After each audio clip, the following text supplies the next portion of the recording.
Sweet recipe ఎలా తయారు చేసుకోవాలో చూసేద్దామండి. కేవలం 10-15 నిమిషాల్లో బొంబాయి రవ్వతో పర్ఫెక్ట్ టేస్టీగా రెడీ చేసుకోవచ్చు.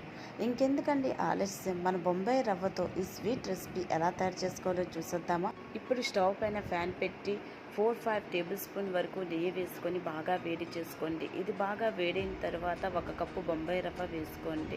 లో ఫ్లేమ్లో 10 నిమిషాల పాటు దీన్ని బాగా ఫ్రై చేసుకోండి. ఇది ఎంత బాగా ఫ్రై అవుతే మనకి స్వీట్ అనేది అంత టేస్టీగా వస్తుందండి. కానీ దీని కలర్ మాత్రం చేంజ్ అవ్వకూడదు, అప్పుడే మన స్వీట్ చాలా బాగుంటుంది. బొంబాయి రవ్వ బాగా ఫ్రై అయిపోయిందండి. చూడండి, బాగా ఫ్రై అయిపోయింది, కలర్ మాత్రం చేంజ్ అవ్వలేదు. ఇప్పుడు ప్లేట్లో ట్రాన్స్ఫర్ చేసుకోవాలి. అదే ప్యాన్లో 2 కప్పుల వరకు పాలు వేసుకోండి. పాలు బాగా కలుపుతూ వేడి చేసుకోవాలి. అందులో 1/2 కప్పు వరకు మిల్క్ పౌడర్ వేసుకొని బాగా కలిసేలా కలుపుకోవాలి. ఇప్పుడు నేను బొంబాయి రవ్వ ఎంత తీసుకున్నానో అదే కప్పుతో సేమ్ క్వాంటిటీ చీనీ కూడా తీసుకోవాలండి. నేను ఆల్రెడీ పాలల్లో 1 కప్పు షుగర్ యాడ్ చేసుకున్నాను. షుగర్ బాగా కలిసేలా కలుపుకోవాలి.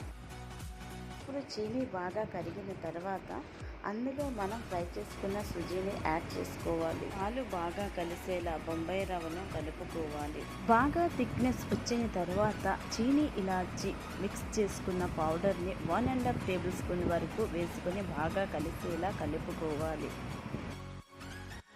అలాగే ఇందులో 2 టేబుల్ స్పూన్ల వరకు నెయ్యి వేసుకొని బాగా కలిసేలా మిక్స్ చేసుకోవాలి. అప్పుడే స్మూత్ స్ట్రక్చర్గా స్వీట్ అనేది రెడీ అవుతుంది. చూడండి, ఇది పర్ఫెక్ట్ కన్సిస్టెన్సీ. ఇది బాగా చల్లారనివ్వాలండి. బాగా చల్లారిన తర్వాత మీకు నచ్చిన షేప్లో ఈ స్వీట్ని మనం రెడీ చేసుకోవచ్చు. ఈ మిక్చర్ని మనం బర్ఫీలా కూడా చేసుకోవచ్చు అండి. మీకు నచ్చినట్లుంటే మీరు బర్ఫీలా కూడా చేసుకొని పీసులుగా కట్ చేసుకోండి. కానీ నేను ఇక్కడ రౌండ్ షేప్లోను అలాగే కొన్నిటిని పేడా షేప్లో చేసుకొని తీసుకున్నానండి. ఈ స్వీట్ రెసిపీని మనం ఇలా కూడా సర్వ్ చేసుకోవచ్చు. కానీ నేను ఇక్కడ ఎండు కొబ్బరి తురుముతో ఈ బాల్స్లన్నీ డిప్ చేసి తీసుకున్నాను. చూడడానికి అందంగా మన స్వీట్ షాప్లో ఉన్నట్టే ఉంటాయి. చాలా చాలా టేస్టీగా, తినడానికి సాఫ్ట్గా, చూడడానికి లుకింగ్ డెలిషియస్గా ఉంటుంది ఫ్రెండ్స్. మీరు కూడా ఒక్కసారి ట్రై చేసి చూడండి. ఈ స్వీట్ రెసిపీ మీకు నచ్చినట్టుంటే నాకు లైక్ చేయండి, షేర్ చేయండి, అలాగే సబ్స్క్రైబ్ చేయడం మర్చిపోకండి.